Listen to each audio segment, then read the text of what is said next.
Galaxy News Hour live. सामान्य बिरामी हुने बित्तिकै विदेशका सुविधा सम्पन्न अस्पताल पुग्ने नेताको सूची लामै हुन्छ। अझ उनीहरूले करोडौं रुपैयाँ उपचार खर्च समेत जनताले तिरेको करबाट लिने गरेका छन्। तर आम मानिस भने महिनौसम्म पालो कुर्दा समेत सामान्य उपचार नपाएर तडपिरहेका छन्। निजी अस्पतालको महँगो शुल्क थेग्न नसक्ने बिरामी सरकारी अस्पतालबाट उपचार पाउने आशमा हुन्छन्। तर सरकारी अस्पतालमा न उपकरण छन् न भएका उपकरण चल्छन्। कतै कर्मचारी नभएर उपकरण थन्किएका छन्, कतै उपकरण नभएर कर्मचारी कामविहीन छन्। बिरामी भने सरकारी अस्पतालको यो हकीकत हेर्दै महिनौं पालो कुर्न बाध्य छन्। कतिपय बिरामीको उपचारको पालो भन्दा छिटो मृत्यु आइपुग्छ। संविधानमा स्वास्थ्यलाई जनताको मौलिक अधिकार भनिए पनि स्वास्थ्य उपचार नेताको अधिकार र जनतालाई शास्ति भएको छ। 4 वर्षमा पहुँचवालालाई 40 करोड बाँडेका शासकहरू गरिब जनताले उपचार पाउने सरकारी अस्पतालमा उपकरणको व्यवस्था गर्न भने व्यवस्था गरिरहेका छन्। 55 करोड खर्च गरेर पनि कामै नगरी बिग्रिएको वीर अस्पतालको टेमोथेरापी मेसिन हेर्दै अरू अस्पतालमा पालो पाइएला कि भनेर बिरामीहरू महिनौं पर्खिरहेका छन्। डाक्टरले तत्काल रेडियोथेरापी गर्नु भने पनि बिरामीले 3 महिनासम्म पालो पाउँदैनन्। समाजवादका ठुला गफ हाँकेर नअगाउने र राज्य कोषको दोहन गरेर विदेशीका सुविधा सम्पन्न अस्पताल धाउने नेताहरूलाई सरकारी अस्पतालमा मृत्यु कुरेर बसिरहेका बिरामीको दुरावस्थाले जिस्काइरहेको छ।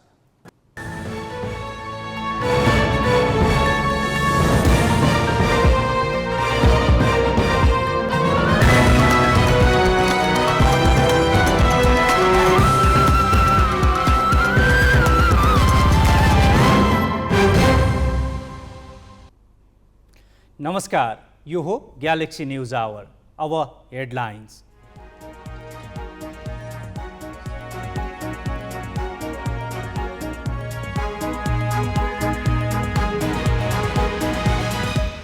निलम्बित प्रधान न्यायाधीश राणा संलग्न 5 अर्बको ठेक्का छानबिन गर्न अख्तियारलाई सर्वोच्चको हरियो बत्ती।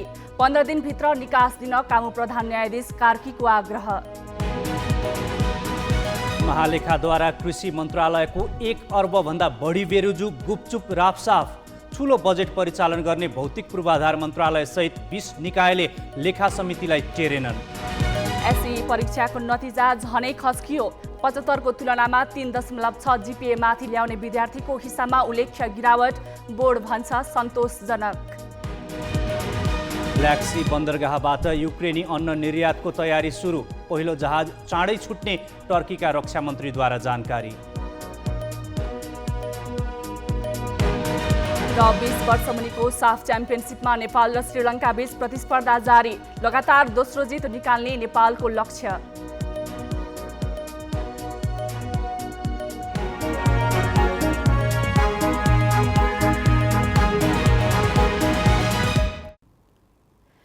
सर्वोच्च अदालतको नयाँ भवन बनाउन 5 अर्ब भन्दा बढी बजेटको ठेक्का लगाउँदा भएको भनिएको अनियमितता छानबिन गर्न कायम मुकायम प्रधान न्यायाधीश दीपक कुमार कार्कीले अख्तियार दुरुपयोग अनुसन्धान आयोगलाई बाटो खोलिदिएका छन्। कामु प्रधान न्यायाधीश दीपक कुमार कार्कीका तर्फबाट उनको सचिवालयले पत्र नै पठाएर अनियमितता छानबिन गर्न अख्तियारलाई कुनै रोकटोक नरहेको स्पष्ट पारेको छ। 5 अर्ब 87 करोड बजेट रहेको सर्वोच्चको भवन 2077 चैत 7 गते समानान्तर जेवीलाई ठेक्का दिएको थियो। 12 दिन अघि पठाएको पत्रमा 15 दिनभित्र उचित निकासा हुने अपेक्षा पनि राखिएको छ। निलम्बित प्रधान न्यायाधीश चोलेन्द्र शमशेर राणा पनि संलग्न रहेको ठेक्का प्रक्रिया विवादित भएपछि अख्तियारमा उजुरी परेको थियो। त्यस उजुरीमा अख्तियारले छानबिन गर्न खोज्दा सर्वोच्च अदालतका रजिस्ट्रार नारायण प्रसाद पन्थीले त्यो विषय अख्तियारको क्षेत्राधिकारमा नपर्ने तर्क गर्दै गत वैशाख 16 गते 10 पृष्ठको पत्र पठाएका थिए। त्यस पत्रमा प्रधान न्यायाधीश राणा समेत संलग्न रहेकाले त्यस विषयमा अख्तियारले छानबिन गर्न नपाउने उल्लेख गरिएको थियो। रजिस्ट्रारको त्यस पत्रका आधारमा अख्तियारले छानबिन रोक्नु नपर्ने भनेर कार्कीको सचिवालयले अर्को पत्र पठाएपछि अख्तियारलाई अघि बढ्न सहज भएको छ। सर्वोच्च अदालतको नयाँ भवन बनाउन 5 अर्ब भन्दा बढी बजेटको ठेक्का लगाउँदा भएको भनिएको अनियमितता छानबिन गर्न कायम मुकायम प्रधान न्यायाधीश दीपक कुमार कार्कीले अख्तियार दुरुपयोग अनुसन्धान आयोगलाई बाटो खोलिदिएका छन्। यो विषयमा हामीलाई थप जानकारी दिन हाम्रो संवाददाता बासु खड्का प्रत्यक्ष सम्पर्क छन्। यो निलम्बित प्रधान न्यायाधीश चोलेन्द्र शमशेर राणामाथि छानबिन गर्न कामु प्रधान न्यायाधीश दीपक कुमार कार्कीले अख्तियारलाई बाटो खोलिदिएको भनियो। खास पत्रमा के लेखिएको छ?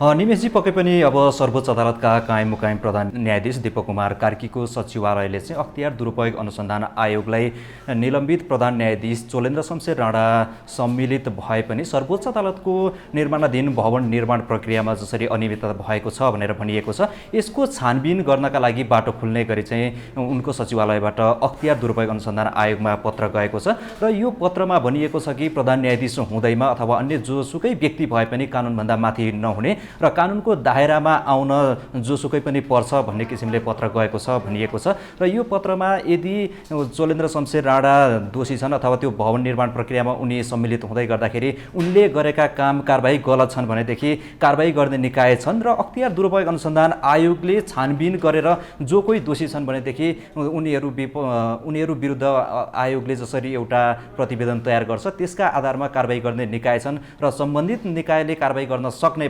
भएकाले चाहिँ यदि निलम्बित प्रधान न्यायाधीश चोलेन्द्र शमशेर राणा सहभागी छन् भने पनि उनलाई कारबाही गर्ने निकाय भएकाले छानबिन गरोस्, अख्तियारले आफ्नो काम अघि बढाओस् भनेर चाहिँ कामु प्रधान न्यायाधीश दीपक कुमार कार्कीले चाहिँ अख्तियारलाई पत्र पठाएका हुन् र उनको सचिवालयले पठाएको पत्र आज 12 दिन भइसकेको छ र 15 दिनको समय दिएर पठाइएको छ भनिएको छ र यो पत्रले चाहिँ सकारात्मक सन्देश दिने अथवा के सन्देश दिन्छ, कस्तो सन्देश दिन्छ र उनले गरेका काम कारबाहीका विषयमा छानबिन गर्न अख्तियारलाई बाटो खुल्ने गरी पत्र पठाइएको भनेर चाहिँ भनिएको छ। निमेशजी, अब यो सर्वोच्च प्रशासनबाट नलेखी कार्कीको सचिवालयबाट पत्र लेख्नुको अर्थ के हो, कसरी बुझ्नेलाई? निमेशजी, सर्वोच्चको यो भवन बनाउँदै गर्दाखेरि त्यहाँ अनियमितता भएको भनेर अख्तियार दुरुपयोग अनुसन्धान आयोगमा यसअघि नै उजुरी परिसकेको थियो र त्यो उजुरी बापत कसरी छानबिन गर्ने भनेर सल्लाहका लागि अख्तियारले सर्वोच्च अदालतमा पत्र पठाएको थियो र त्यो सर्वोच्च अदालतमा पठाएको पत्रको जवाफमा चाहिँ सर्वोच्च अदालतका रजिस्ट्रार नारायण प्रसाद पन्थीले गत वैशाख 16 गते नै 10 पेजको जवाफ पठाएका थिए। त्यो जवाफमा चाहिँ प्रधान न्यायाधीशले गरेको निर्णयमा अख्तियार दुरुपयोग अनुसन्धान आयोगले छानबिन गर्न नसक्ने भनेर जवाफ पठाइएको थियो। यसमा भनिएको थियो कि अब संवैधानिक परिषदले नियुक्त गरेका व्यक्ति उप छानबिन गर्न नसक्ने संवैधानिक व्यवस्था भएकाले पनि यसमा चाहिँ अख्तियारले हात हाल्न सक्दैन। प्रधान न्यायाधीश अथवा न्यायाधीश सम्मिलित भएको विषयमा अख्तियारले छानबिन गर्न नसक्ने भनेर चाहिँ सर्वोच्च अदालतका रजिस्ट्रारले पत्र पठाएका थिए। यो पत्र अख्तियारमा आइसकेपछि के गर्ने भन्ने एउटा अन्योलका बीचमा चाहिँ कामु प्रधान न्यायाधीश दीपक कुमार कार्कीको सचिवालयले छानबिन गर्न चाहिँ एउटा बाटो खोलिदिएको हो। कार्कीले यसअघि नै मौखिक रूपमा पनि अख्तियारलाई जसरी हुन्छ छानबिन गर्नु, सर्वोच्चले अथवा अदालतले चाहिँ छानबिनका लागि जुनसुकै तवरबाट पनि सहयोग गर्छ भनेका थिए। यद्यपि के गर्ने भनेर अख्तियार अन्योलको अवस्थामा रहेको बेला चाहिँ उनको सचिवालयले लिखित रूपमै छानबिन प्रक्रिया अघि बढाउन चाहिँ पत्रचार गरेको हो। निमेशजी, अब अख्तियारले के गर्ला त, कसरी बुझ्ने? अहिले यो विषय कुन अवस्थामा छ, केही बुझ्नु भएको छ? निमेशजी, मैले केही बेर अघि मात्रै अख्तियारका प्रवक्ता श्यामप्रसाद भण्डारीसँग पनि कुराकानी गरेका थिएँ। यसरी अख्तियारका सम्बन्धित व्यक्ति अथवा पदाधिकारीसँग कुराकानी गर्दाखेरि त्यहाँबाट चाहिँ यो सर्वोच्चको भवन निर्माण प्रक्रियाका विषयमा उजुरी परेको छ र आयोगमा उजुरी परेकाले गर्दाखेरि यसमा यो एउटा छानबिनको विषय भएकाले यसमा छानबिन चलिरहेको छ। छानबिन चल्दै गर्दाखेरि योभन्दा बढी विषय अनुसन्धान प्रभावित हुन सक्छ, हामी बोल्न मिल्दैन, बोल्न चाहँदैनौँ र यति मात्र भन्न सक्छु कि यो सर्वोच्च अदालतको भवन निर्माण प्रक्रिया चाहिँ अहिले अनुसन्धानको विषय बनेको छ भनेर चाहिँ अख्तियारका प्रवक्ता श्यामप्रसाद भण्डारीले जानकारी गराएका छन्। हस्, धन्यवाद बासु। उनी थिए हाम्रो संवाददाता बासु खड्का। सर्वोच्च अदालतको नयाँ भवन बनाउन 5 अर्बभन्दा बढी बजेटको ठेक्का लगाउँदा भएको भनिएको अनियमितता छानबिन गर्न कायम मुकायम प्रधान न्यायाधीश दीपक कुमार कार्कीले अख्तियार दुरुपयोग अनुसन्धान आयोगलाई हरियो बत्ती देखाइदिएका छन्। यो सम्बन्धी थप जानकारी दिँदै अनियमितताको प्रश्न उठिसकेपछि अधिकार प्राप्त निकायले विधिसम्मत र विश्वसनीय तरिकाले निरूपण गर्नै पर्छ। यसमा प्राविधिक कारण देखाएर कोही पनि पन्छिन र उम्किन पाउँदैन। त्यसैले सर्वोच्चको भवन ठेक्कामा जो जोडिए पनि त्यसमा उचित छानबिन हुनैपर्छ। अब केही न्युज संक्षेपमा। बजेट निर्माणमा अनधिकृत व्यक्तिको पहुँच भएको बारे अनुसन्धान गर्न गठित संसदीय छानबिन विशेष समितिले भोलि आफ्नो प्रतिवेदन बुझाउने भएको छ। समितिले प्रतिवेदन लेखन कार्य अन्तिम चरणमा पुगेको बताएको छ। समितिको अन्तिम बैठक भोलि बिहान 11:30 बजेका लागि बोलाइएको छ। समितिले छानबिनका लागि 17 दिनमा गरेका गतिविधि समेटेर प्रतिवेदन तयार पार्न लागेको हो। असार 22 गते प्रतिनिधि सभाले 11 सदस्यीय छानबिन समिति गठन गरेको थियो। समितिमा एमालेबाट 4, कांग्रेस र माओवादीबाट 2 तथा एकीकृत समाजवादी, जसपा र लोसपाका 1 जना सदस्य छन्। समितिले बजेटमा करको दर हेरफेर र सीसीटीभीको भिडियो मेटिएको बारे कुनै पनि प्रमाण फेला पार्न भने सकेन। अर्थ मन्त्रालय र गृह मन्त्रालयबाट जेठ 14 र 15 गतेको सीसीटीभी दृश्य नपाएपछि समिति प्रमाण जुटाउन असफल भएको हो। समितिले अर्थ मन्त्रालयका उच्च अधिकारीदेखि तत्कालीन अर्थमन्त्री जनार्दन शर्मासँग पनि सोधपुछ गरेको थियो। राष्ट्रिय परीक्षा बोर्डले यस वर्षको माध्यमिक शिक्षा परीक्षा एसईई को नतिजा अघिल्ला वर्षभन्दा खस्किएको तथ्याङ्क सार्वजनिक गरेको छ। यस वर्ष 4,95,751 जनाले एसई परीक्षा दिएका थिए। यस वर्ष 3.6 देखि माथि 4 जीपीए ल्याउने विद्यार्थीको सङ्ख्या 9,633 छ। यो 1.94% हो। यसअघि 2075 मा 17,580 विद्यार्थी अर्थात् 3.83% परीक्षार्थीले 3.6 जीपीए भन्दा बढी ल्याएका थिए। यस्तै यस वर्ष सबैभन्दा धेरै 1,12,733 जनाले 2 देखि 2.4 जीपीए ल्याएका छन्। त्यस्तै 41,627 जनाले 3.2 देखि 3.6 जीपीए ल्याएका छन्। 2.8 देखि 3.2 जीपीए ल्याउने 69,900 विद्यार्थी छन्। 90,758 जनाले 2.4 देखि 2.8 जीपीए ल्याएका छन्। 1,05,94 जनाले 1.6 देखि 2 जीपीए ल्याउँदा 1.2 देखि 1.6 जीपीए ल्याउनेको सङ्ख्या 44,586 र 0.8 देखि 1.2 जीपीए ल्याउनेको सङ्ख्या 3,208 रहेको छ। परीक्षा बोर्ड यसपटक 35% भन्दा कम अङ्क ल्याउने विद्यार्थीलाई फेल गर्ने कार्यविधि तयार पारे पनि अन्तिममा कार्यविधि कार्यान्वयन नगरी नतिजा सार्वजनिक गरेको हो। अमेरिकी सहायक विदेश मन्त्री डोनाल्ड लू भोलि नेपाल आउने भएका छन्। नेपालले अमेरिकासँग स्टेट पार्टनरसिप प्रोग्राम एसपीपी अस्वीकार गर्ने निर्णय गरेको केही सातापछि एमसीसी सम्झौता अनुमोदन गराउन प्रमुख भूमिका खेलेका लू 2 दिने भ्रमणका लागि नेपाल आउन लागेको नेपाल स्थित अमेरिकी दूतावासले जनाएको छ। दक्षिण तथा मध्य एसिया मामिला हेर्ने अमेरिकी सहायक विदेश मन्त्री लूले नेपाल बसाइका क्रममा प्रधानमन्त्री शेरबहादुर देउवा र परराष्ट्र मन्त्री नारायण खड्कासँग भेटवार्ता गर्ने तय भएको छ। नेपालले एमसीसी सम्झौता संसदबाट अनुमोदन गर्ने नगर्ने विषयमा विवाद चर्किएका बेला उनी गत वर्षको मङ्सिर 1 देखि 4 गतेसम्म नेपाल भ्रमणमा आएका थिए। नेकपा एमालेका अध्यक्ष केपी शर्मा ओलीले 5 दलीय गठबन्धन देशलाई अगाडि बढ्नबाट रोक्ने तगारो रहेको आरोप लगाएका छन्। आज झापामा भएको कार्यक्रममा उनले सत्ता गठबन्धन दूषित भावना बोकेका व्यक्तिको समूह मात्र भएको बताए। मुलुकलाई अघि बढ्नबाट रोक्ने प्रमुख बाधक शक्ति नै सत्ता गठबन्धन रहेको उनको आरोप छ। अध्यक्ष ओलीले 3 वर्षसम्म नागरिकता विधेयक माओवादी केन्द्रका अध्यक्ष दाहालले रोकेको आरोप लगाए। उनले आसन्न प्रतिनिधि सभा र प्रदेश सभा निर्वाचनका लागि तयारी ठान्न नेता तथा कार्यकर्तालाई निर्देशन दिए। नेपाली कांग्रेसका नेता शेखर कोइरालाले कांग्रेसलाई कम क्षति हुने गरी गठबन्धन गर्नुपर्ने बताएका छन्। आज प्रेस युनियन पर्साली वीरगञ्जमा आयोजना गरेको पत्रकार सम्मेलनमा बोल्दै नेता कोइरालाले कांग्रेसलाई कम क्षति हुने गरी गठबन्धन गर्ने विषयमा छलफल भइरहेको बताएका हुन्। उनले सबै दललाई समेटेर अगाडि बढ्न कांग्रेस तयार रहेको बताउँदै स्थानीय तह निर्वाचनमा प्राप्त मतका बारेमा विचार गर्न गठबन्धनका अन्य दललाई आग्रह गरे। राज्यका हरेक निकाय अहिले वित्तीय अनुशासनहीनता र आशंकाले घेरिएका छन्। कहाँसम्म भने अन्य निकायका अनुचित र अनियमित खर्चमा कैफियत औल्याउने महालेखा परीक्षकको कार्यालय केही कारबाही छानबिनको घेरामा छन्। यस सम्बन्धी ताजा जानकारी सहित सामग्री निमेश बन्जाडेबाट। महालेखा परीक्षकको कार्यालयले नेपाल सरकारका विभिन्न मन्त्रालय एवं मातहत निकायको ठूलो बेरुजु रकम प्रक्रिया नै नपुर्याई गुपचुप तवरमा लगतबाटै हटाइदिएको पाइएपछि संसदको लेखा समितिले 47 निकायलाई असार 17 गते पत्र काटेको थियो। तर तीमध्ये 20 निकायले कागजात नै बुझाएका छैनन्। कागजात बुझाएका 27 निकायमध्ये सबैभन्दा बढी कृषि मन्त्रालयले प्रक्रिया छलेर लगतबाट हटाएको पाइएको छ। कृषि र अर्थ गरी दुई मन्त्रालयको मात्र जोड्दा 1.5 अर्ब रुपियाँ गलत प्रक्रियाबाट हिसाब मिलान गरेको विवरणमा देखिन्छ। कृषि मन्त्रालयले आर्थिक वर्ष 2076-77 कृषि सामग्री कम्पनी र साल्ट ट्रेडिङ कर्पोरेसनलाई 10 अर्ब 52 करोड 95 लाख अनुदान निकासा गरेको थियो।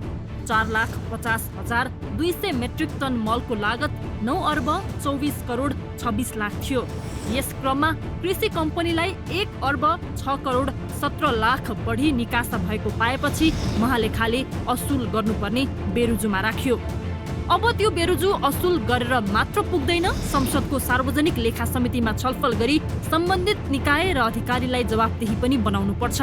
तर कृषि मन्त्रालयका अधिकारी र महालेखाको मिलेमतोमा लेखा समितिमा छलफल नहुँदै लगतबाट उक्त बेरुजु हटाइएको छ। कृषि मन्त्रालयकै अर्को प्रसङ्ग छ। 2074-75 कृषि शीत भण्डार र दुग्ध चिस्यान केन्द्रलाई दिएको महसुल छुट बापतको रकममा झण्डै 10 लाख रुपियाँ विद्युत बिल बेगर नै भुक्तानी गरिएको लेखा परीक्षणबाट देखियो। त्यो रकम पनि अनधिकृत रूपमा सम्परीक्षण गरी लगतबाट हटाएको पाइएको छ। आर्थिक कार्यविधि तथा वित्तीय उत्तरदायित्व ऐनमा महालेखा परीक्षकबाट लेखा परीक्षण भई प्रारम्भिक प्रतिवेदनमा उल्लेखिएको बेरुजु फर्च्योर गर्न सम्बन्धित कार्यालयले 35 दिनको समय पाउँछन्। त्यस अवधिमा नसके थप 30 दिन पाउँछन् र यो समयमा पनि फर्च्योट नभई महालेखाको वार्षिक प्रतिवेदनमा उक्त बेरुजु उल्लेख हुन्छ।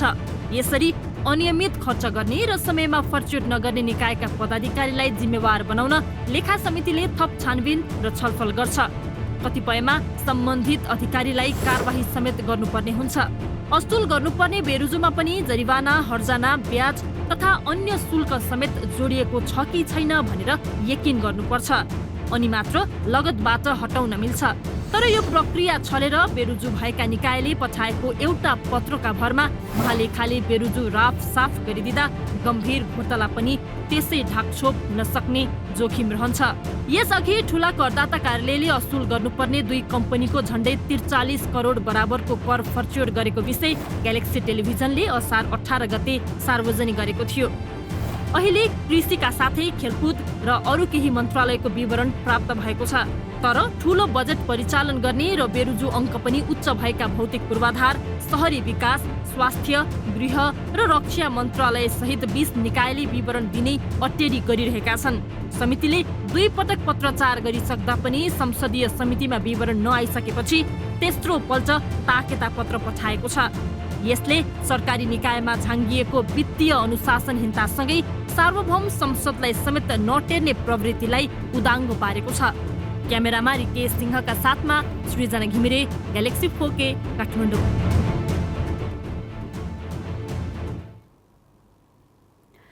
गुपचुप रूपमा बेरुजु राफसाफ गरिएको विषयमा छानबिन गरिरहेको लेखा समितिले 47वटा निकायसँग विवरण माग्दा समेत अझै 20वटाले बुझाएका छैनन्। समितिले अटेरी गर्ने निकायलाई तेस्रो पटक पत्र काट्नु परेको छ। आफ्नो क्षेत्राधिकार नाघेर सरकारी निकायहरूले अनधिकृत रूपमा बेरुजु लगतबाट हटाएको विषयमा अब समितिले के गर्छ?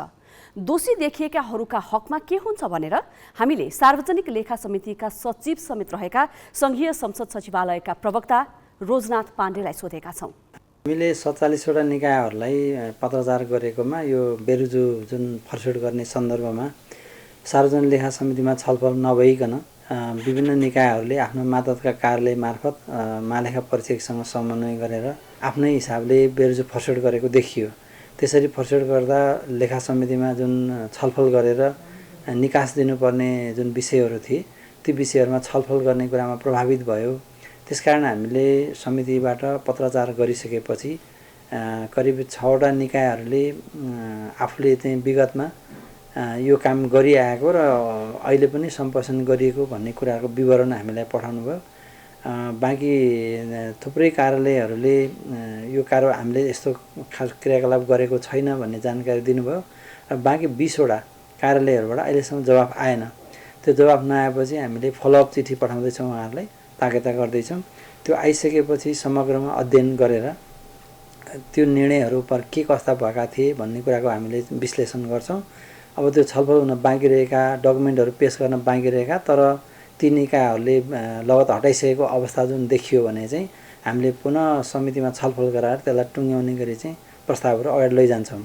अब अहिले चाहिँ हामी ताकेता गर्ने स्थितिमा पुगेका छौँ। सबै डकुमेन्टहरू आइसकेपछि त्यसलाई अगाडि बढाउन सकिन्छ।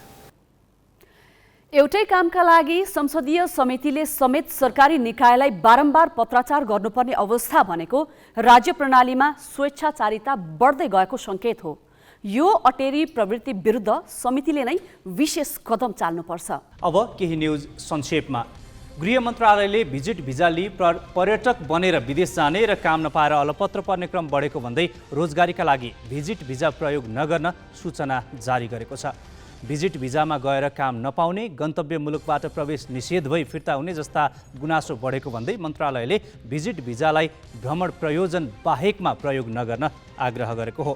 मन्त्रालयले स्थानीय तहलाई आफ्नो क्षेत्रभित्रका नागरिक विदेश भ्रमण वा रोजगारीको सिलसिलामा गएको अभिलेख राख्न र कानुनी प्रक्रिया बुझाइदिन पनि आग्रह गरेको छ। ब्ल्याक सी बन्दरगाहबाट अन्न निर्यातको तयारी सुरु भएको छ। ब्ल्याक सी बन्दरगाहहरूबाट अन्य निर्यात खुलाउने सम्झौतामा रुस र युक्रेनले गत शुक्रबार हस्ताक्षर गरेपछि निर्यातको तयारी सुरु भएको टर्कीले जनाएको छ। टर्कीका रक्षा मन्त्री हुलुसी अकारले आज इस्तानबुलमा युक्रेनी अन्नको निर्यात निरीक्षण केन्द्रको अनावरण गरे। केही दिनभित्रै ब्ल्याक सी बन्दरगाहबाट पहिलो ढुवानी हुने अपेक्षा गरिएको उनले बताए। इस्तानबुलको संयुक्त निरीक्षण केन्द्रले 3 युक्रेनी बन्दरगाहहरूबाट प्रस्थानको निरीक्षण गर्नेछ। केन्द्रमा युक्रेन, रुस, टर्की र संयुक्त राष्ट्रसङ्घका कर्मचारी मिलेर काम गर्नेछन्। युक्रेन र रुस दुवै विश्व बजारमा गहुँको प्रमुख आपूर्तिकर्ता हुन्। कङ्गोको उत्तरपूर्वी क्षेत्रमा शान्ति सेना विरुद्ध चर्किएको प्रदर्शनमा 2 भारतीय सहित 3 शान्ति सैनिकको मृत्यु भएको छ। संयुक्त राष्ट्रसङ्घले 3 शान्ति सैनिकले ज्यान गुमाएको र अन्य केही घाइते भएको पुष्टि गरेको हो। कङ्गोमा परिचालित नेपाली सैनिकहरू भने सुरक्षित रहेको नेपाली सेनाले जनाएको छ। द्वन्द्व चर्किएको क्षेत्रमा नेपाली शान्ति सैनिकहरूको ठूलो टोली नरहेको र त्यहाँ खटिएका अधिकृतहरूलाई सुरक्षित स्थानमा लगिएको जनाइएको छ। संयुक्त राष्ट्रसङ्घका महासचिव एन्टोनियो गुटेरेसले शान्ति सैनिकमाथि गरिएको आक्रमण युद्ध अपराध हुन सक्ने भन्दै कङ्गो सरकारलाई उक्त घटनाको अनुसन्धान गर्न ध्यानाकर्षण गराएका छन्।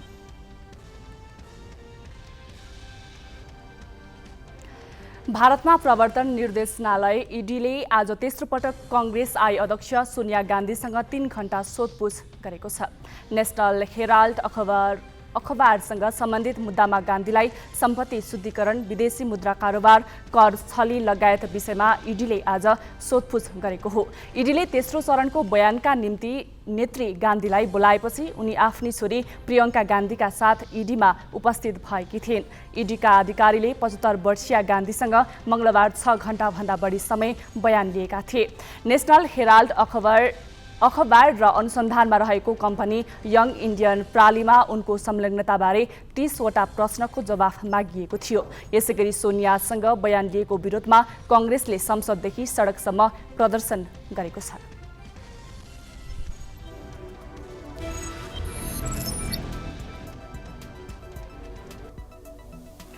भारतमा जारी साफ अन्डर 20 च्याम्पियनसिप पुरुष फुटबलमा नेपाल र श्रीलङ्का बीच प्रतिस्पर्धा जारी छ। भुवनेश्वर स्थित कालिङ्गा स्टेडियममा जारी खेलको पहिलो हाफ गोलरहित बराबरीमा सकिएको हो। खेलको 29औं मिनेटमा नेपालका अजय चौधरीले गोल गरेका थिए, तर आशिष राईले श्रीलङ्काका कप्तान थेसन थुम्कालाई फाउल गरेपछि गोलले मान्यता पाएन। त्यसपछि 1 भर्सेस 1 मा श्रीलङ्काको प्रहार नेपालको पोस्टमा लागेर बाहिरिएको थियो। पहिलो हाफमा दुवै टोलीले गोलका केही अवसर सृजना गरेका थियो, तर अवसरलाई सदुपयोग गर्न नसक्दा पहिलो हाफको खेल गोलरहित बराबरीमा सकिएको हो। पहिलो खेलमा मालदिप्सलाई 4-0 ले पराजित गरेको नेपाल लगातार दोस्रो जित हात पार्ने लक्ष्यमा छ। यता श्रीलङ्का भने पहिलो जितको खोजीमा छ। आफ्नो पहिलो खेलमा श्रीलङ्का बङ्गलादेशसँग 1-0 ले पराजित भएको थियो। नेपालले तेस्रो खेलमा आइतबार भारतसँग र लीग चरणको अन्तिम खेल आगामी मंगलबार बङ्गलादेशसँग खेल्नेछ। शीर्ष 2 टोलीले उपाधिका लागि प्रतिस्पर्धा गर्नेछन्।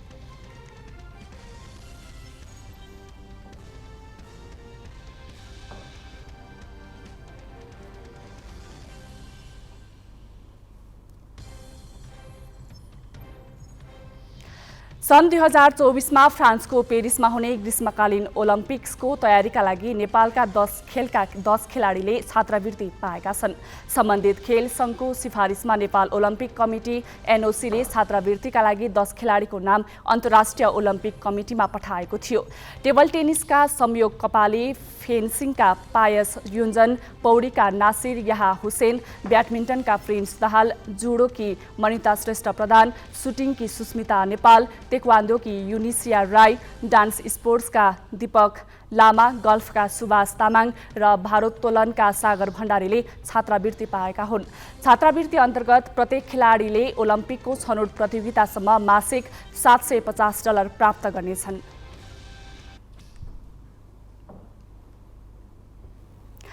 स्वास्थ्य र शिक्षामा मुलुकको आधा आधी बजेट खर्च हुन्छ, तर त्यो बजेटको उत्पादेयताबारे वर्षेनी प्रश्न उठ्छ। स्वास्थ्य क्षेत्रमा सरकारले ठूलो बजेट लगानी गरे पनि क्यान्सर रोगको उपचारमा प्रयोग हुने रेडियोथेरापी मेसिनकै अभावमा बिरामीले समयमा उपचार पाउन सकेका छैनन्। विस्तृत साजना तामाङबाट। देशकै ठूलो र जेठो मानिने वीर अस्पताल देशभरका नागरिक जीवनको आश बोकेर आउने थलो हो। क्यान्सरका बिरामीको उपचार गर्न मात्र होइन, उपचारका लागि चिकित्सक उत्पादन गर्ने दायित्व पनि यस अस्पतालमाथि छ। तर यही अस्पतालको अस्तव्यस्तता र व्यवस्थापकीय लापरवाही हेर्ने हो भने बिरामीले बाँच्ने आशा त परै जाओस्, यहाँका चिकित्सक र प्रविधि नदेखेरै फर्किनुपर्ने अवस्था छ। एक त यहाँ उपचार गराउन महिनौसम्म पर्खनुपर्छ, शल्यक्रियाका लागि त 1 वर्ष नै कुर्नुपर्छ। अर्को, ठूलो धनराशि खर्चेर किनिएका उपकरण पनि प्रयोग नगरी बिरामीमाथि अर्को ज्यादती गरिँदैछ।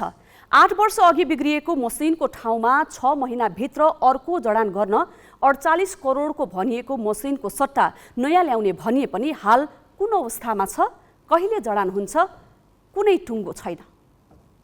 विशेषज्ञ चिकित्सक तयार गर्ने चिकित्सा विज्ञान प्रतिष्ठान न्याम्स र देशभरका बिरामीले आश गरेर आउने वीर अस्पतालको बेथिति र लापरवाही दर्शाउन एउटै उदाहरण काफी छ, यहाँको टोमोथेरापी मेसिन। क्यान्सर रोगको उपचारमा आवश्यक पर्ने रेडियोथेरापी गराउने मेसिन नहुँदा यहाँ 8 वर्षदेखि सेवा ठप्प छ।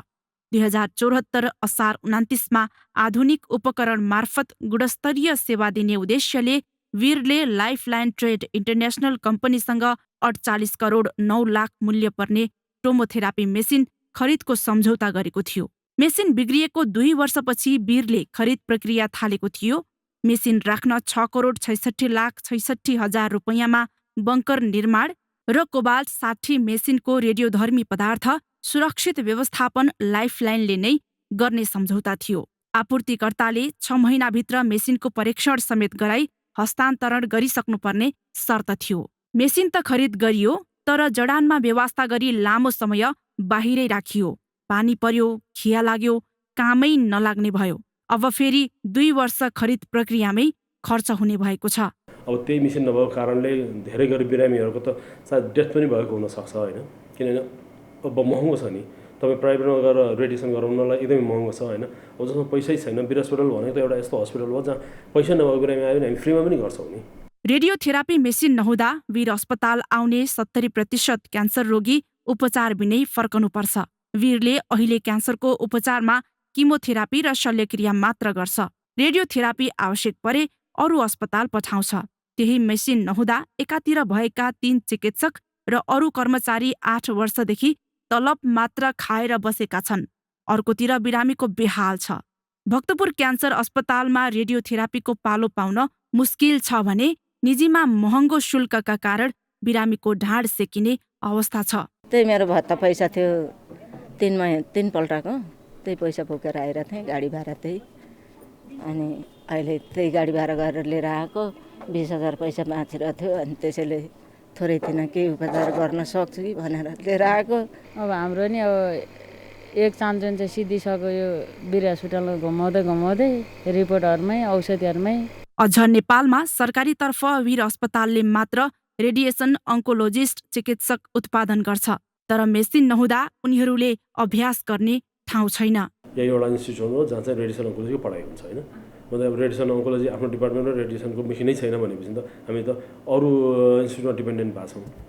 अनि उनीहरूको पढाइलाई त्यति धेरै ह्याम्पर नहोला। अब मैले 6 महिना 1 वर्षलाई बाहिर पठाउँछु, उनीहरू सिकेर पनि आउँछन्, तर 3 वर्ष मेसिनमा बसेर काम गर्नु र 1 वर्ष मात्र काम गर्नुमा फरक छ नि। विकिरणका माध्यमबाट क्यान्सरका कोषहरू मार्न र शरीरमा फैलिन नदिन रेडिएसन गरिन्छ। क्यान्सर रोग लागेको वा फैलिएर अन्तिम चरणमा पुगेको अवस्थामा रेडियोथेरापी अन्तिम विकल्प हो। क्यान्सर रोगीको उपचारमा आवश्यक पर्ने मेसिन खरिदमा वीर अस्पतालले गरेको लापरवाहीको मूल्य 8 वर्षदेखि बिरामीले चुकाउनु परेको छ, जबकि यस अवधिमा वीरमा 3 जना निर्देशक फेरिएका छन्। मेसिन खरिदको प्रक्रिया सुरु गरेका डाक्टर भूपेन्द्र बस्नेत पुनः निर्देशक बनेर आएका छन्। समस्या जिउको तिउ छ। ग्यालेक्सी 4K का लागि क्यामेरामा योगेश लामाका साथमा प्रज्ञा तिमल सिन्हाको रिपोर्ट। अमेरिकासँगको स्टेट पार्टनरशिप प्रोग्राम एसपीपी अघि नबढाउने बारे अमेरिकालाई पठाउने भनिएको पत्र सरकारले अझै नपठाएको भन्दै संसदीय समितिले सरकारसँग जवाफ मागेको छ। आज बसेको प्रतिनिधि सभा अन्तर्गतको अन्तर्राष्ट्रिय सम्बन्ध समितिले रक्षा मन्त्रालयसँग जवाब माग्ने निर्णय गरेको हो। समितिले यसअघि नै 2 पटक यसै विषयमा जवाफ मागेको थियो। आज बसेको समितिको बैठकमा सांसदहरूले संसदीय समितिलाई सरकारले उपेक्षा गरेको भनेर आलोचना गरेका थिए। बैठकले प्रधान सेनापति प्रभुराम शर्माको अस्ट्रेलिया भ्रमणको उद्देश्यबारे जानकारी दिन समेत रक्षा मन्त्रालयलाई निर्देशन दिएको छ। फेरि एकचोटि हामी मन्त्रालयलाई पत्रचार गर्नेछौँ, रक्षा मन्त्रालयलाई हामी पत्र पठाउनेछौँ र यी विषयमा एसपीपीकै सन्दर्भमा एसपीपीमा नेपाल सहभागी नहुने भनेर अमेरिकालाई लेख्नुपर्ने पत्र आजसम्म किन गइरहेको छैन, नजानुको कारणहरू के हुन् र हामीले मागेका डकुमेन्टहरू हामीले प्राप्त गर्न नसक्नका कारणहरू के हुन् र यो हामीले प्राप्त गर्न सक्छौँ या सक्दैनौँ डिक्लेयर यसको लागि चाहिँ प्रष्ट किसिमको चाहिँ जानकारी होस् भनेर हामी फेरि पनि पत्रचार गर्ने कुराहरू चाहिँ म यहाँहरू समक्ष राख्न चाहन्छु। 2077 सालमा चलचित्र क्षेत्रकी उदीयमान एक कलाकारले अभिनेता भुवन केसीलाई यौन दुर्व्यवहार अर्थात् मिटुको आरोप लगाइन्। केसीले नै निर्माण गरेको चलचित्र छायाङ्कनका क्रममा आफूमाथि दुर्व्यवहार गरेको आरोप लगाएपछि केसीले सार्वजनिक प्रतिवाद गर्दै थिए। अरू चलचित्रकर्मी पनि केसीबाट पीडित भनी अगाडि आउन थालेपछि केसी मानहानिको मुद्दा लिएर चलचित्र विकास बोर्ड र अदालतसम्म पुगेका थिए। मुद्दा अदालतमा विचाराधीन छ। तिनै विवादित पृष्ठभूमिका केसीलाई सरकारले चलचित्र विकास बोर्डको अध्यक्ष नियुक्त गरेपछि उनले आज जिम्मेवारी सम्हालेका छन्। नेपाली सिने क्षेत्रमा भुवन केसी विवादका पर्याय हुन्। कुसुम हेरुमाल, कोसेली, सिनो, 2 थोपा आँसु लगायत चलचित्रमा मुख्य चरित्र निर्वाह गरे पनि पर्दामा उतारिएको नायकत्वलाई उनको आफ्नै छवि र विवादमा आइराख्न रुचाउने आनी बानीले खण्डन गर्दै आएको छ। 2077 असारमा उनैले चलचित्रमा भूमिका दिएकी कलाकारले यौन दुर्व्यवहारको आरोप लगाइन्। चलचित्र छायाङ्कनका क्रममा केसीबाट दुर्व्यवहार भोगेको उनले सामाजिक सञ्जाल मार्फत खुलाएकी थिइन्। आरोपित केसीले चलचित्र कलाकार सङ्घमा निवेदन दर्ता गर्दै मानहानिको विषय बनाए। विषय यतिमै सकिएन। तिनै केसीले चरित्र हत्या भएको दावी गरी काठमाडौँ जिल्ला अदालतमा मुद्दा नै दर्ता गराए। मुद्दा अझै किनारा लागेको छैन। उनले 10 करोड क्षतिपूर्ति दावी गरी पीडित विरुद्ध मुद्दा हालेका थिए। सरकारले तिनै मिटुका आरोपित केसीलाई चलचित्र विकास बोर्डको अध्यक्ष पद थमाएको छ। सरकारले यौनजन्य हिंसा पीडितको मनोबल नै कमजोर हुने गरी आरोपितलाई पुरस्कृत गरेको टिप्पणी सामाजिक सञ्जालमै भइरहेको छ। धेरैले भनेका छन् केसीको नियुक्तिले पीडितलाई संरक्षण र न्याय दिलाउनु पर्ने राज्यको न्यूनतम दायित्वको पनि उपेक्षा भएको छ। सरकार नियुक्तिप्रति जवाबदेही हुने भन्दा पनि सार्वजनिक संस्थानहरूमा कसरी आफ्ना मान्छे भर्ती गर्न सकिन्छ भन्ने ध्याउन्नमा रहँदा केसी जस्ता पात्रहरू बोर्डमा पुगेको चलचित्रकर्मी नै बताउँछन्। अलिकति पैसा दिने र अलिकति जीव हजुरी गर्ने मान्छेहरूलाई भर्ती गर्छ हैन। यो कार्यकर्ता मात्रै होइन कि अझै त्यसमाथि पनि अझै छानेर उसले त्यस्ता मान्छे भर्ती गर्छ। यी तीनै पाटोहरू विश्लेषण गर्दा चाहिँ अहिलेको जुन भर्ती छ यो पुरानै श्रृङ्खलाको फेरि दोहोरीकरण मात्रै हो हैन। यस्तो घटनाहरू धेरै अगाडिदेखि भइरहेछ। चलचित्र क्षेत्रमा जब विकास बोर्डको चाहिँ अध्यक्ष गर्ने हैन के भन्छ नयाँ चयन गर्ने भन्ने बित्तिकै यो बाहेक अर्को कुनै विकल्प छैन। त्यही भएर चाहिँ अहिले भएको घटनाप्रति मलाई त्यति ठुलो आश्चर्य छैन। तर यसले कस्तो मेसेजलाई के भन्छ इस्टाब्लिसमेन्ट गरिरहेको छ भने विकास बोर्डको अध्यक्ष हुनको लागि चाहिँ सेन्सिबल मान्छे चाहिन्छ भन्ने आवश्यक छैन।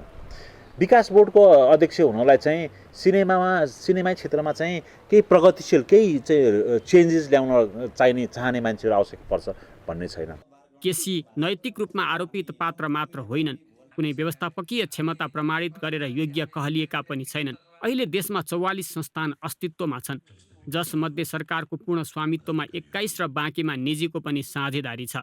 अधिकांश संस्थान कुशासन र राजनीतिक भर्तीका कारण रुग्ण अवस्थामा छन्। चुनावको मुखमा यस्तै एउटा भर्ती बन्न पुगेको छ केसीको नियुक्ति पनि। अरू कुनै बाध्यता छैन, त्यसको बाध्यता भनेको निजी स्वार्थ।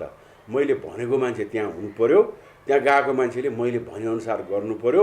म के भन्छु भन्दाखेरि मेरो के गर्दाखेरि मेरो स्वार्थ पुरा हुन्छ म त्यो मात्रै भन्छु। त्यसलाई सहयोग गर्ने मान्छे त्यहाँ बसोस् भन्ने मात्रै प्रवृत्ति हो, होइन भने निष्पक्ष ढङ्गले छान्नलाई किन छेक्नु पर्यो। राजनीतिक दल र तिनको नेतृत्व आफ्नो नियुक्तिप्रति जवाफदेही हुनुपर्छ।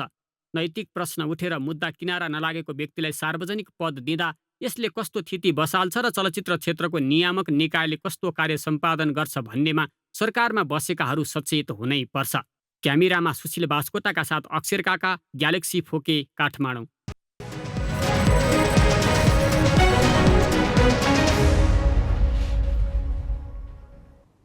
प्रदेश र सङ्घको निर्वाचन नजिकै गर्दा जिल्ला प्रशासन कार्यालय सुर्खेतमा नागरिकता र राष्ट्रिय परिचय पत्र लिनेको भिड लाग्छ। अधिकांश सरकारी कार्यालयका कर्मचारी बिहान 10 बजे कार्यालय नपुग्ने र बेलुका 5 नबज्दै बाहिरिने गुनासो रहेका बेला सुर्खेत प्रशासनले राति 9 बजेसम्म सेवा दिन थालेको छ। अपराह्न 4 बजेसम्म आउने सबैलाई सेवा दिएर मात्रै फर्काउने उद्देश्यले 1 सातादेखि रातिसम्म कार्यालय खुला राख्ने गरिएको हो। अहिले साँझको 7 बजेको छ। हामी जिल्ला प्रशासन कार्यालय सुर्खेतको प्राङ्गणमा रहेका छौँ। नेपालको सरकारी सेवा अन्तर्गतका कार्यालय समय बिहान 10 बजेदेखि 5 बजेसम्म हो।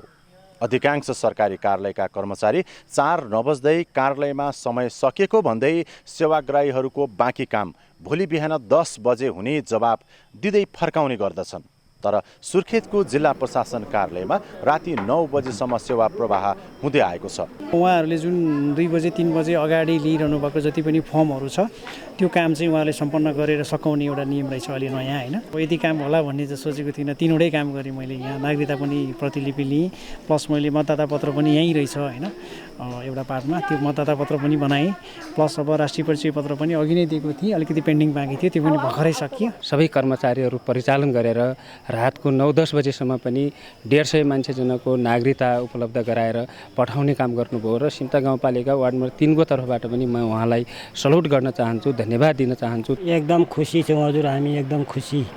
यस्तै हामी टाढाबाट आउने मान्छे सिधा सादा जसै अब जे भए पनि भोलि आउँ अर्को खर्च लाग्छ हजुर, भोलि आउँ अर्को बस्ने हुन्छ, रुपियाँ हुँदैन हामीसँग। एकदम खुसी छौँ हजुर। यो कुरो सबै काम यही बेलासम्म आएर बन्दैछ, बन्न गइरहेका चाहिँ एकदम खुसी। यतिखेर यो फोटोसहितको मतदाता नामावली सङ्कलन तथा दर्ता कक्ष रहेको छ। यो कक्षमा पनि यतिखेर पनि काम चाहिँ सेवा दिने भनेर कर्मचारीहरू बसिराख्नु भएको छ। सबभन्दा धेरै चाहिँ हिजो भयो सर। अस्ति पनि 6-7 बजी थियो, हिजो चाहिँ समथिङ 8 बजेपछि समथिङ 9 नै बजे थियो होला। टाढाबाट एक दिनको बाटो उहाँहरू चाहिँ 10 बजे 9 बजे हिँड्नु हो भने यहाँ चाहिँ 4 बजेतिर आइपुग्नुहुन्छ। 4 बजे आउँदाखेरि 100 जना आउँदाखेरि त यहाँ हिजो मात्रै हामीले 9:30 बजीसम्म गऱ्यौँ। आज पनि तपाईँ देख्दै हुनुहुन्छ अहिले पनि लगभग 7 बज्ने बेला भएको छ। त्यस्तो परिस्थितिमा टाढाबाट खर्च गरेर आइसकेपछि उहाँहरूलाई फेरि यहीँ रोक्दाखेरि बस रिजर्भ गरेर आउनु भएको छ, उहाँहरूलाई यहीँ रोक्दाखेरि कहाँ बस्ने, कहाँ के खाने होइन, त्यो खर्च पनि बढ्ने भयो हुनाले म हाम्रा साथीहरूलाई पनि म धन्यवाद दिन चाहन्छु। उहाँहरू सबैले चाहिँ यहाँ बसेर अरू फाँटका साथीहरूलाई पनि यहाँ चाहिँ नागरिकता फाँटमा परिचय पत्रमा चाहिँ सहयोग गर्नुहोस् भनेर त्यसरी गरिआएको अवस्था छ। दैनिक 500 भन्दा बढी सेवाग्राहीहरू विभिन्न सेवा लिन जिल्ला प्रशासन कार्यालय सुर्खेतमा आउने गरेका छन्। विभिन्न कार्यालयहरूमा सूचना टाँस्नै गरेर चिया खाजा खाने समयमा सेवा प्रवाह बन्द गरिन्छ। तर यो जिल्ला प्रशासन कार्यालय सुर्खेतमा सेवाग्राहीहरूको चाप बढेपछि कर्मचारीहरू चिया खाजा समेत कार्यकक्षमा खाँदै कार्यालय समयभन्दा अतिरिक्त सेवा दिइरहेका छन्। सेवा प्रवाह सहज र सरल बनाइदा जिल्ला प्रशासनका कर्मचारी यतिखेर धन्यवादका पात्र बनिरहेका छन्। क्यामेरामा विकास खत्रीका साथ सुदीप पुरी, ग्यालेक्सी फोके, सुर्खेत।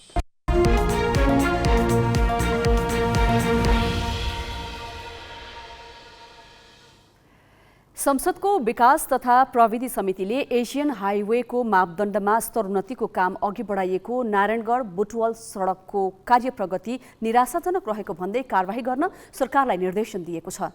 आयोजनाको अवधि सकिने लाग्दासम्म 18.5% मात्रै काम सकिएको पाइएपछि आयोजनाको ठेक्का प्रक्रिया रद्द गर्नुपर्ने अवस्था आएको समितिले भनेको छ। ठेकेदारलाई आवश्यक कारबाहीको प्रक्रिया थाल्न आज बसेको समिति बैठकले सरकारलाई निर्देशन दिएको हो। साथै आगामी दिनमा आयोजनाको लागत नबढ्ने गरी गुणस्तरीय रूपमा सम्पन्न गर्न समितिले प्रधानमन्त्री तथा मन्त्री परिषदको कार्यालय र भौतिक पूर्वाधार तथा यातायात मन्त्रालयलाई निर्देशन दिएको हो। समितिले वैदेशिक ऋण र सहायतामा निर्माणाधीन सडक आयोजनाहरूमा पनि सन्तोषजनक हिसाबले काम नभएको भनेर दात्री निकायसँगको सम्झौता पुनरावलोकन गर्न पनि सरकारलाई निर्देशन दिएको छ। शेयर बजार आज 23.83 अङ्कले बढेको छ। परिसूचक नेप्से 2122 अङ्कमा पुगेको छ। कारोबार सुरु भएपछि घटेको नेप्से अन्तिम समयमा करेक्सन हुँदै हरियो बनेर बन्द भएको हो। आज 3 अर्ब 16 करोडको शेयर किनबेच भयो। मौद्रिक नीति सार्वजनिक भएपछि उत्साहित भएका लगानीकर्ता अहिले ब्याजदर बढ्ने भयले धेरै बढ्न सकेको छैन। सोमबार ब्याङ्कहरूले सरकारलाई दिने ऋणमा 14% ब्याज मागेपछि मंगलबार बजार प्रभावित भएको थियो। तर केही ब्याङ्कले नाफामा राम्रो सुधार गरेको विवरण सार्वजनिक भएकाले बजारमा धेरै असर नपरेको विश्लेषण गरिएको छ। आर्थिक वर्ष सुरु भएको 10 दिनमै बैंक तथा वित्तीय संस्थाबाट झण्डै 1 खर्ब निक्षेप बाहिरिएको छ। यति ठूलो निक्षेप एकैपटक बाहिरिँदा ब्याङ्कहरू फेरि पनि लगानी गर्न नसक्ने अवस्थामा पुगेका छन्। यसबाट ब्याजदर अझै बढ्ने र थप कर्जाको विस्तार अझै केही समय रोकिने सम्भावना बढेको छ। बैंक तथा वित्तीय संस्थामा गएको असार मसान्तमा 51 खर्ब 53 अर्ब पुगेको निक्षेप साउन 10 सम्म आइपुग्दा 93 अर्ब घटिसकेको छ। मंगलबार साँझसम्म बैंकहरूमा जम्मा 50 खर्ब 60 अर्ब मात्रै निक्षेप बाँकी छ। अघिल्लो आर्थिक वर्षको सुरुवातदेखि नै दबावमा रहेको तरलता समस्या असार लागेसँगै केही सहज हुने आशा गरिएको थियो। हुन पनि असारमा निक्षेपको आकार 1.5 खर्ब बढ्यो। तर यो अवस्था पटक्कै टिक्न सकेन र 10 दिनमै वाणिज्य बैंकमा मात्रै 83 अर्ब निक्षेप घटेको छ। विकास बैंकमा 8 अर्ब र वित्त कम्पनीमा 1.5 अर्ब निक्षेप घटेको छ। बैंकहरूले कर्जा लगानी गर्न सक्ने वैधानिक सीमा त नागेको छैन, तर बैंकसँग ऋण लगानी गर्ने तरलता भने शून्य छ। उल्टै राष्ट्र बैंकबाट 8.5% सम्म ब्याज तिरेर 1.5 खर्ब स्थायी तरलता सुविधाको ऋण बैंकहरूले चलाइरहेका छन्। यही पैसा सरकारी ऋण पत्रमा लगानी गरेर नाफा कमाइरहेका छन्। साउन 1 गतेदेखि 10 गतेसम्म पुग्दाखेरि बैंक वित्तीय संस्थाहरूले उपयोग गरेको स्थायी तरलता सुविधा, जसलाई हामी स्ट्यान्डिङ लिक्विडिटी फेसिलिटी भन्छौँ, त्यो चाहिँ 55 अर्ब 91 करोड बराबरको चाहिँ म्याचर भएको छ। त्यो हुँदाखेरि पनि उहाँहरूको डिपोजिट अलिकति ठुलो एमाउन्टले डिक्लाइन भएको जस्तो देखिन्छ। साउन लागेपछि नेपाल आयल निगमले पेट्रोलियम पदार्थ आयात गरे बापत करिब 17 अर्ब भारतलाई भुक्तानी गरेको छ। उता असार मसान्तसम्म सङ्कलन भएको राजस्वको रकम साउन पहिलो साता नै बैंकबाट सरकारको ढुकुटीमा पुगेको छ।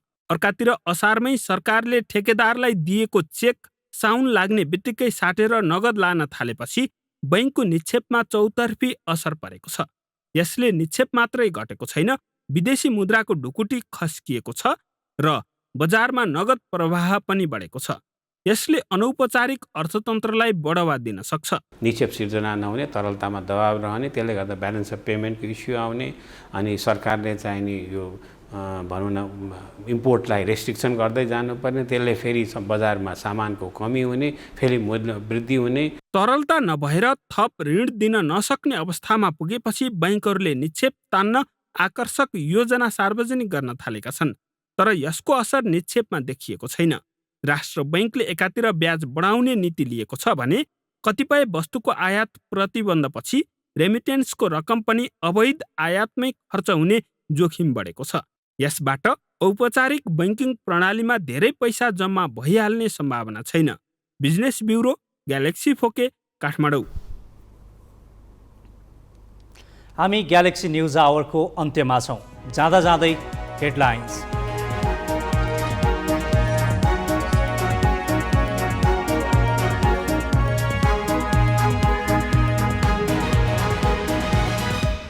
निलम्बित प्रधान न्यायाधीश राणा संलग्न 5 अर्बको ठेक्का छानबिन गर्न अख्तियारलाई सर्वोच्चको हरियो बत्ती। 15 दिनभित्र निकास दिन कामु प्रधान न्यायाधीश कार्कीको आग्रह। महालेखाद्वारा कृषि मन्त्रालयको 1 अर्बभन्दा बढी बेरुजु गुपचुप राफसाफ।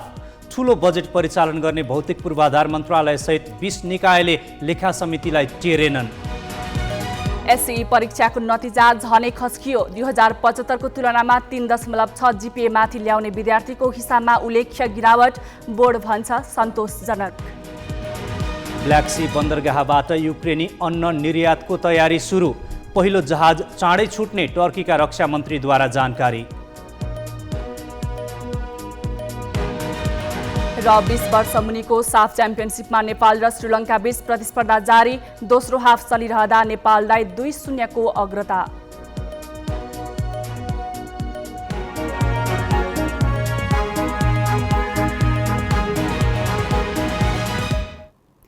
आजलाई ग्यालेक्सी न्युज आवर सकियो। नमस्ते।